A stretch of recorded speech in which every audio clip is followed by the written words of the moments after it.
Welcome to Lamplight, a podcast with insightful messages and conversations by real people pursuing hope and change. Today's story was recorded this past summer at Black Hills CFO. Brian Reinholz and his wife, Sarah, had a deep desire to serve people in the Pine Ridge Reservation community. So they extended an extraordinary invitation to a woman who had been recently incarcerated to come live with them. Their initial months of sharing their home went well. However, as time went on, Brian and Sarah began to struggle with how to continue helping this woman and not sacrifice the well-being of their family. They began to realize there was a complexity to ministering to someone whose past experiences can create obstacles to living a healthy and restored life. Let's listen to Brian as he shares about learning to establish healthy boundaries while maintaining a compassionate role in someone's life. Well, I am confident that the Lord and his angels really enjoy when people in their 50s and older spin around and jump up and scream with abandon. I really, truly believe that. So thank you guys for blessing the Lord with your worship and your joy and not being afraid to look silly. Okay, well, I'm Brian Reinholz, and I've met a lot of you. It's our third year here. And we were asked to invite to speak last year. That was probably Pam Riley telling people that we should speak is my guess. So if it's bad, it's probably her fault. This is actually, this is like a pretty personal story for us. It's actually a little hard to share. And I think even harder for my wife to share, which is part of the reason why she's not talking. You know, maybe she'll feel inclined to pop something up. But so just really grateful, honestly, for the privilege and honor of sharing with you guys. To be able to have your story be received by others is such a huge blessing. I know I always enjoy hearing the stories, but to be able to share your own is a huge blessing as well. So I got to do a really quick background because it's kind of relevant for the story. Sarah and I are from Loveland, Colorado. We lived there for a long time. And then about 8 years ago, we moved to Gordon, Nebraska. That was a decision made after a few years of kind of visiting and praying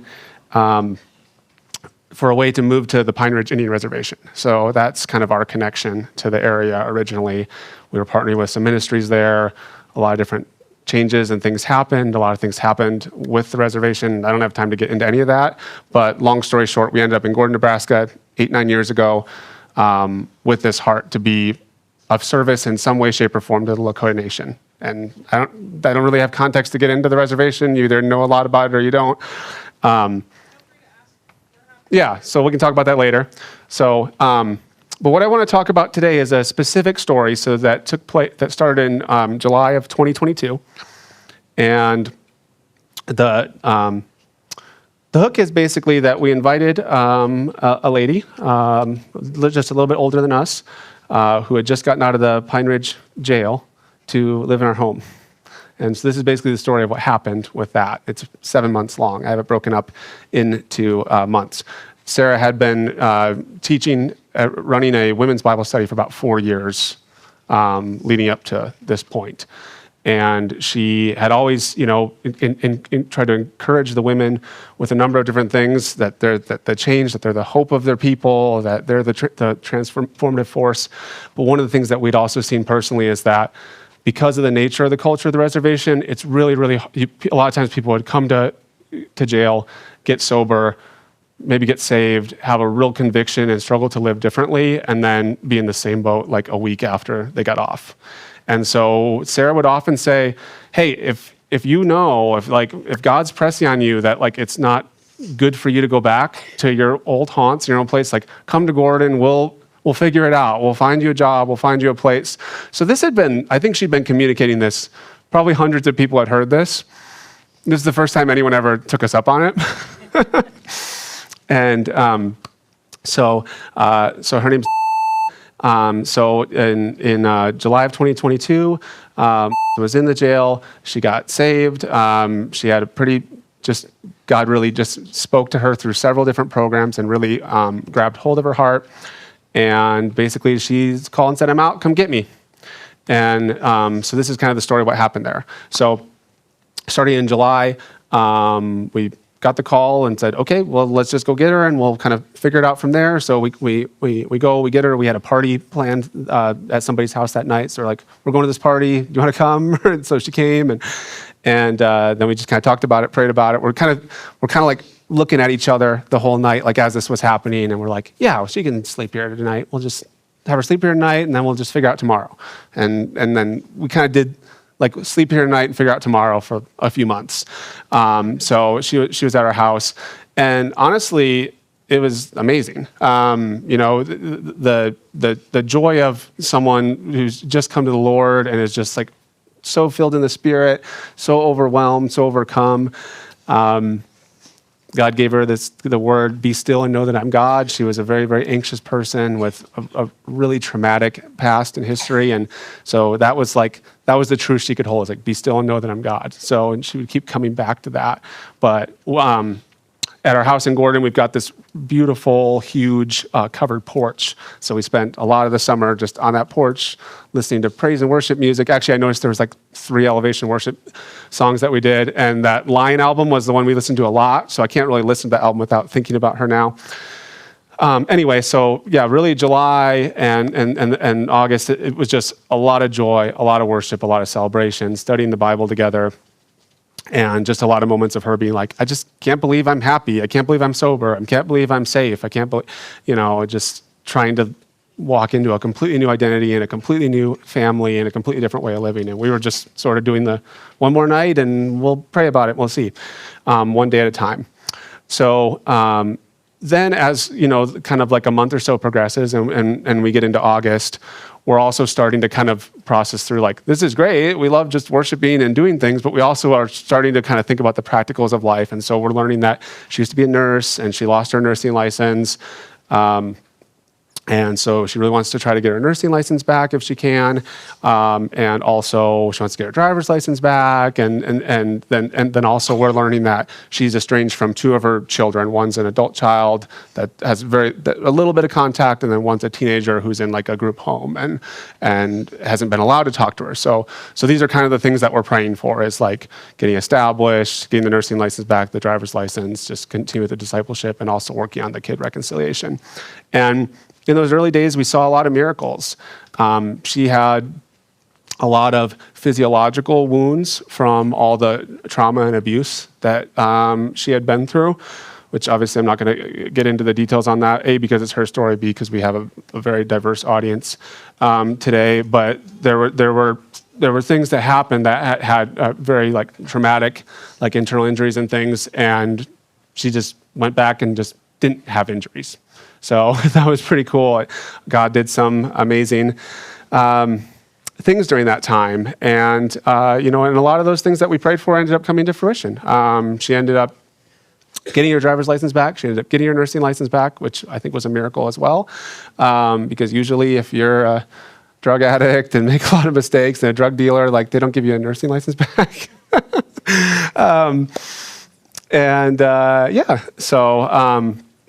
Pretty cool stuff. So then as we kind of get a couple months into this, now in September, we were able to find a small house that we purchased and rented to her.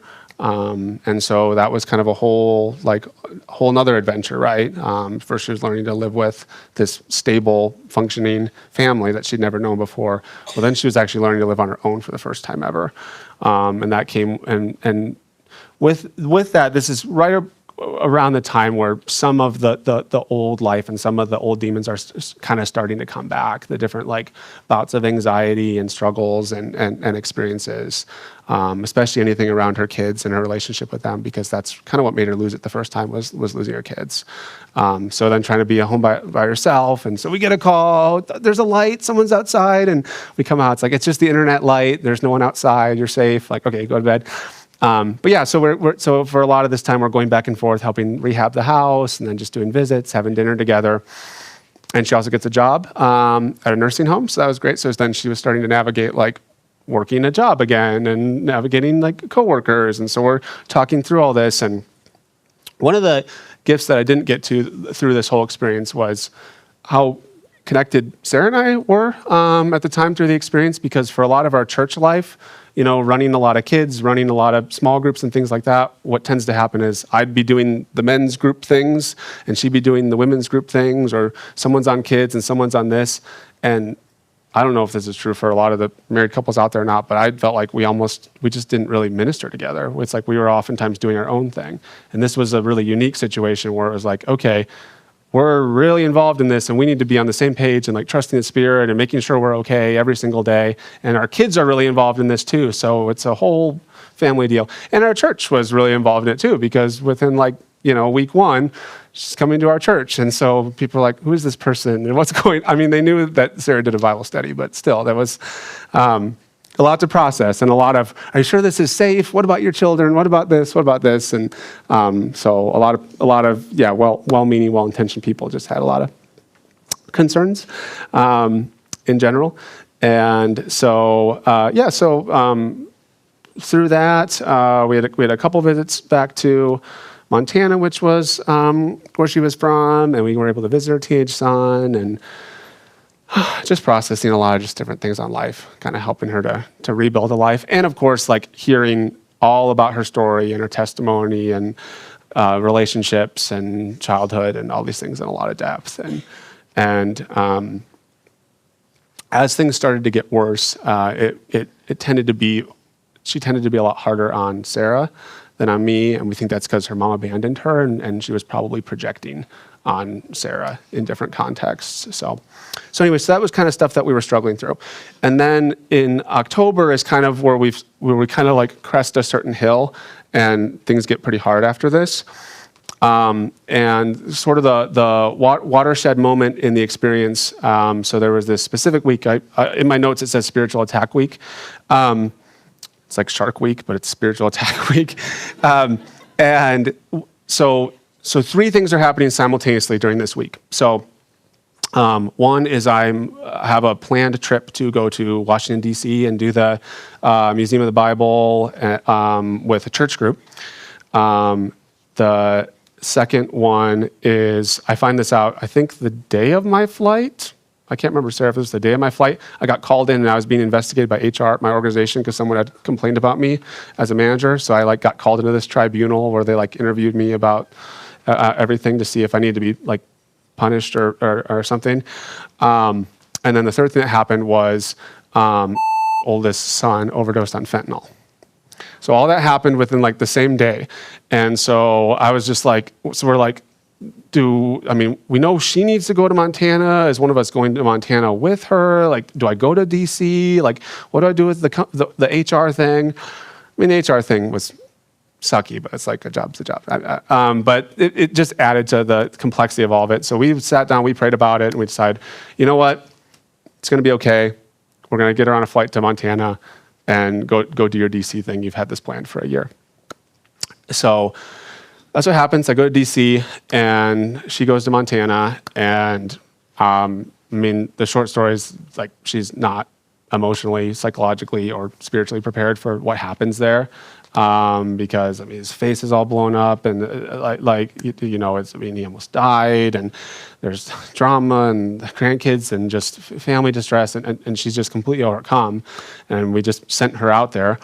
And I'm doing my thing and Sarah's doing her thing. And so Sarah picks her up back afterwards and I'm still in DC. And then I'm in DC and Sarah's calling me and saying something is seriously wrong.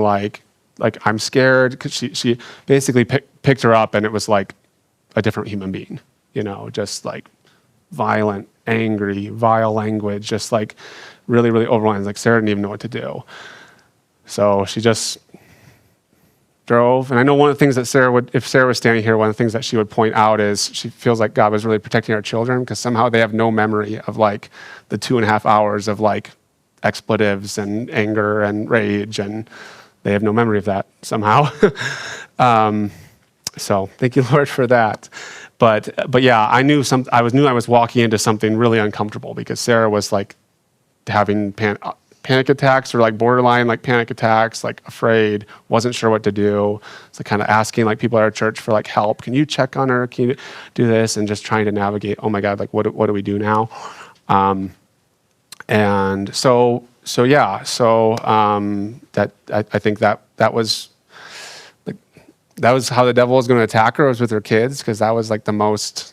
I mean, aside from her new relationship with the Lord, like her kids being reconciled to them, knowing them was like the most precious thing, and that was just really bad. And yeah, I mean, honestly, it kind of was never the same after that. Like life had just kind of come in like a Mack truck, and so she was struggling in and out of different addictions, and then she'd repent and come back to the Lord, and then struggle with things. And so we were just we went from kind of this honeymoon phase to sort of this roller coaster of just like a lot of challenges. And I think at this point, as this is starting to happen, Sarah and I are kind of like, okay, what do we do now? Because obviously, like, in some ways, like, we've cast a die by like embarking on this whole adventure, and like we're in it. We're going to see it through, but at the same time, like, what is the right way for us to be supportive and helpful while also understanding that she's meeting with Indian Health Services psychologists and navigating different things, and has a lot of story, and we can't take all that on. But at the same point, we want to be here, we want to support, but we also want to. It's just a lot to navigate, right? And the grace in that and the joy in that is when you're in a situation that's way over your head, you're praying a lot, you're seeking the Lord a lot, you're looking for direction and vision. So that's a big part of our life. And so, come about November, it's a lot of the same of what I was saying, but also through some friend or someone that she was visiting in town, meth got kind of introduced into her world. And so I think a lot of peer pressure, she slipped up in it one time, but then like the drug dealer knew where she was and would even like pursue her, follow her around, come to her door, like give her drugs for free. Like, so that's like, I mean, in case you're wondering if drug dealers are good people, like, just so you know. Yeah, so that was just discouraging, for sure. And we saw a lot of physiological decay, which obviously the drugs weren't helping, but I think also just like the weight of her life, like a life that's so traumatic. And you're talking about someone like, I don't know, she's probably 47, 48 at the time, and but has lived like two lives in that, so much abuse and so much trauma. So you were seeing a lot of physiological decay. She's having a lot of anxiety, a lot of ER visits, a lot of just struggle and everything like that. And it's just pretty overwhelming. It was just kind of all consuming our lives. It was like we're running our lives, but then we just had this thing happening that was just really consuming and heavy and intense. And I don't know, I think it was like taking a pretty big toll on you by this point, probably. Like you were starting to get pretty triggered, and just, the language could be pretty abusive and harsh, when she was in a like a Gollum, if you're a Lord of the Rings fan, when she was kind of in a Gollum phase, like it was pretty abusive, and you had the Smeagol Gollum thing. Okay, does that make any sense? Okay. And so that was that really hard thing. And then the next thing that really came in and destabilized things was she got stranded in a cabin in the winter, or a house or something in the winter. As you know, Nebraska, South Dakota winters can be really harsh, and the roads can be really bad. And she was up working, and a really bad storm came in, and the nursing home had access to a house, and they're like, okay, it's fine. You can just work and stay at this house. But she was pretty much shut in to this house by herself up there for like a week or 5 days, 4 to 5 days, something like that. And she just like totally like destabilized and kind of lost it. And so that was really, really traumatic. And then the other thing that we came up on was Christmas. And she had been saying for a couple months that she was really worried about Christmas. Like she was really excited about it. She's like, I'm going to have Christmas with a real family like that loves me and has a tree, and but she like couldn't process it at the same point. So it was this really big like, I'm excited but I'm scared kind of thing. And we were just we were doing our best. We're like, hey, no pressure. You want to come over for an hour or do this? Like what would be the right way to bless you without overwhelming you? Anyway, so we did end up spending Christmas together. She was in the ER that morning. Sarah was sitting with her, and then she came back, and she was like blessed and overwhelmed and excited. But then within an hour, it's like, I can't do it anymore. I had to leave. So we're like, okay. And so then she ends up losing her job, I think partly because she got so angry about the shut-in thing and kind of probably gave her boss too much of her mouth. And the boss was like, we took a big chance on you with a rap sheet a mile long. And yeah, no. So that was unfortunate. And so now I would say now in my mind is when Sarah and I are really starting to struggle with like, okay, we're still in it. We're still here to support, but like we need better boundaries. We need to get clear boundaries where like, if we're going to buckle up for the next 5 years, like this has to be sustainable for 5 years. And we're not operating at a pace that's sustainable in terms of like the mental, emotional load, especially since I was starting to like observe some of the kind of like some of the kind of traumatic anxiety responses in Sarah. And so that's a lot of what we were praying about is like, what does it mean to establish good boundaries and still be a blessing at this point? So the relationship had become a little bit estranged, but we were still trying to be in touch every day and still try to work through things. But it was just less fun, more hard, more often than not now. And then she had a traumatic car wreck up on the res in the storm. And so I came up there on the roads to rescue her. And she was like, I can't believe you're even here. Like, I figured you'd just leave me here to die in the snow or whatever. And so no job, no car, this is all happening. And anyway, then she gets another job in Rapid City, and we're just still kind of praying and processing through what this looks like and how we're going to set boundaries, but still help her. So, okay, so then this is kind of last month in the story, which would be February. And it's really getting to the point where we want to start, when I get the walls of text messages anyone, this is probably should have been like a little bit of a trigger warning, to be honest, because anyone that's been in an abusive relationship, like getting the phone calling like 10 times in a row, or, I need to talk to you right this second, or it's the end of the world, I've never had an abusive relationship. I have no context for this. So I'd never been anything like that.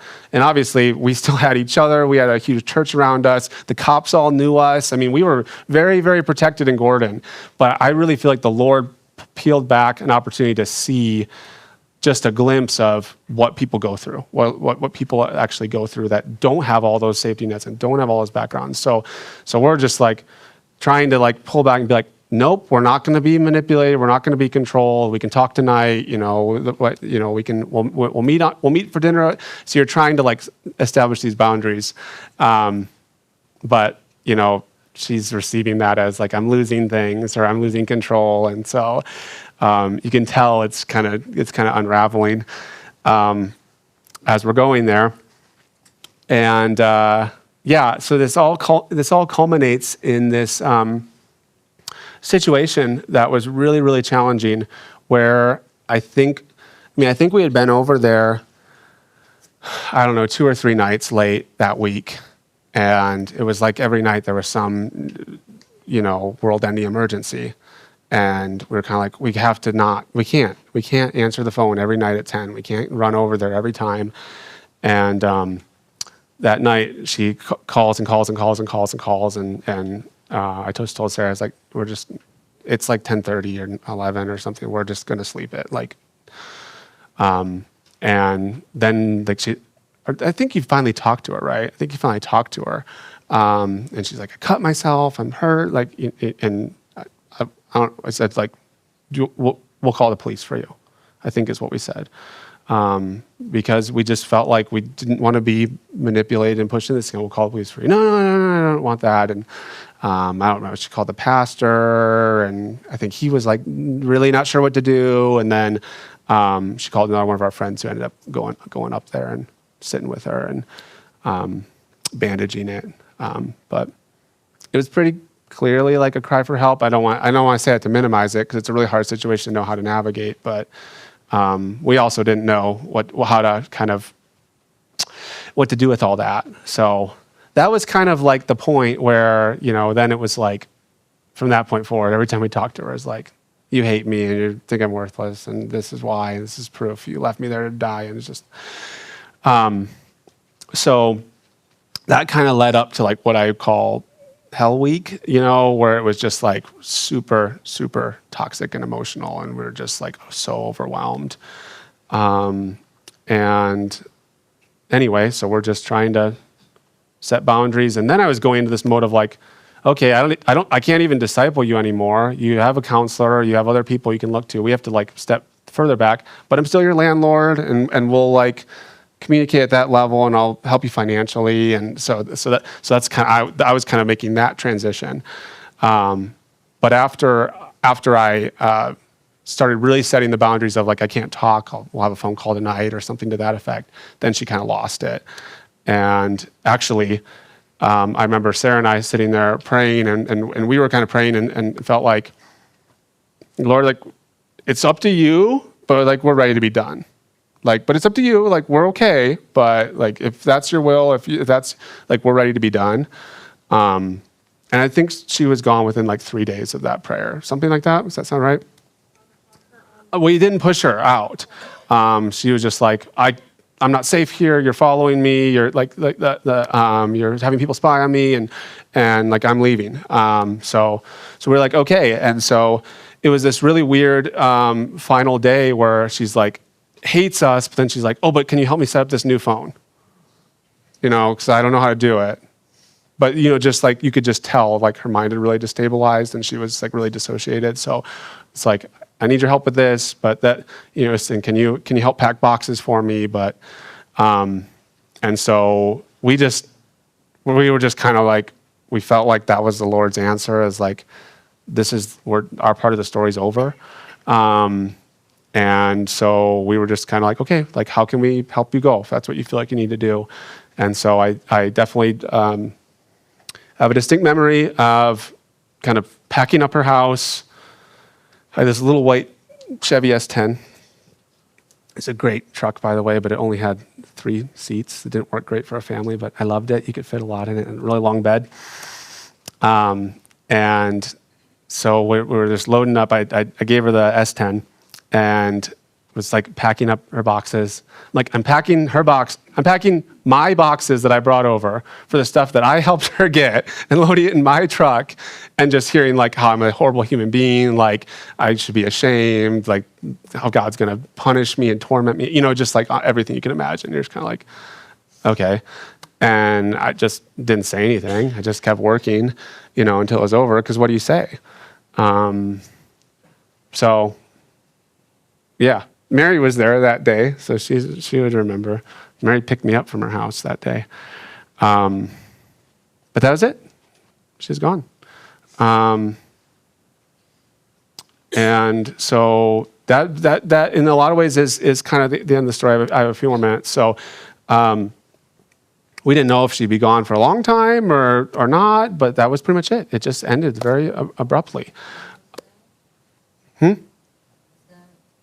This was, it would be February 2023, so a little over 2 years ago. In the year that followed, Sarah was struggling with a lot. You know, in the month afterwards, whenever she'd feel a phone buzz or hear a car drive by fast, she'd start having kind of like anxiety, panic attack type symptoms. And then she started having this really crippling shoulder pain, like going to PT, massage, doing TENS units, doing pain meds, ibuprofen, Tiger Balm, like everything. This shoulder pain that came out of nowhere. And a friend had recommended this thing called debriefing. And this happened in February, and I think that was scheduled in September of that year. And said, I think you just need to like process all this. And I think part of the reason why we had a hard time processing it was because with our friends and our church family in Gordon, we didn't want people to walk away being like, oh, that terrible woman that hurt you. Because we're like, well, no, we don't think she's terrible. We just think she's broken. And like, we're here for the Lakota Nation. Like, I don't know. I don't think we had any bitterness. We had hurt, but I don't think we really ever had any bitterness. So, and it wasn't like people were like hated her either, but they just loved us. So they're like, hey, you hurt my friend and I'm mad. And that's the right response. But we struggled with how to navigate that response. because we're like, no, we want you to love her and pray for her, and it's okay. And so anyway, so I think for that reason, it was hard to process it. But then someone recommended this debriefing. And so Sarah went and met with, they work with missionaries mostly, coming back like stateside from overseas. And they do like this week long, you build a timeline and you just process everything out in depth with someone that understands all the realities of culture and all the culture shock and all these different kinds of things. And her shoulder pain went away. Which was just, 90% gone, like, as soon as she, like, told the whole story, which introduced a whole nother line of thinking of, like, what? That's even possible? But, yes, I've become very convinced, not here to preach on that your physiological body can hold emotional, spiritual wounds. So, crazy stuff, but praise God for that.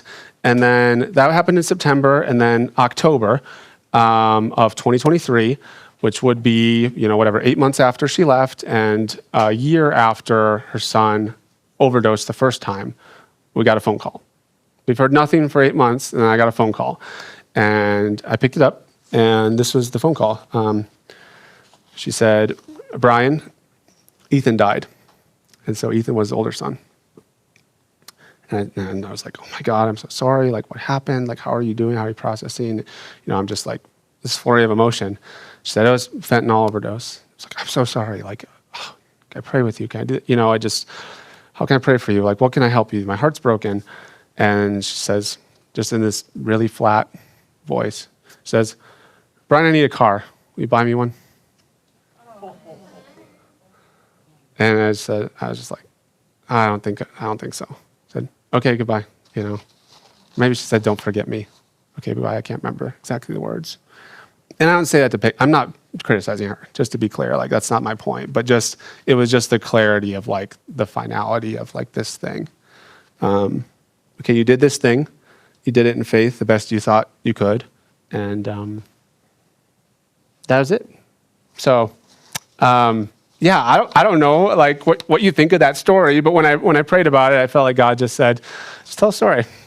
Without a lot too much commentary or sermonizing or processing all of it. So, I think the piece that I've really struggled with, and I'm still struggling with today, is how do you help people who, as a general rule of thumb, have enough trauma and abuse in their history that they will most likely self-sabotage, even if you help them, because chaos is all they've ever known. So, like, how do you help if that almost feels inevitable, And I'm still asking that question, And I know sometimes it's easy to, on the outside, to be like, you just give people Jesus. You don't give them money. You don't get, but it's like, it's not that easy. Like you're there with someone and you love them and, they're whatever. And so you just navigate it the best you can, I guess. And God's, I think, given Sarah and I both the confidence of like, hey, one day you're going to see her and that stuff's not going to be there anymore. Like that stuff's going to go away. And you're going to get to have,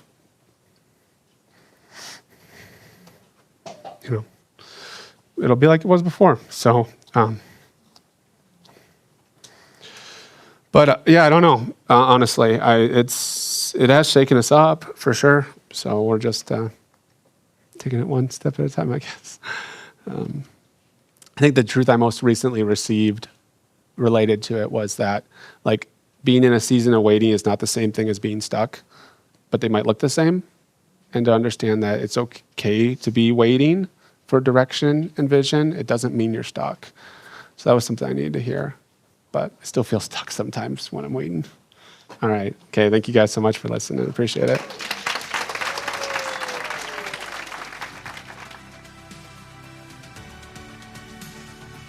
Thank you for listening to this episode of Lamplight, a podcast from CFO North America. It is our mission to lead people in the adventurous pursuit of a transformed life in Jesus. If you know someone who might enjoy today's episode, please share it with them. And if you'd like to learn more about CFO North America, please visit our website, cfonorthamerica.org.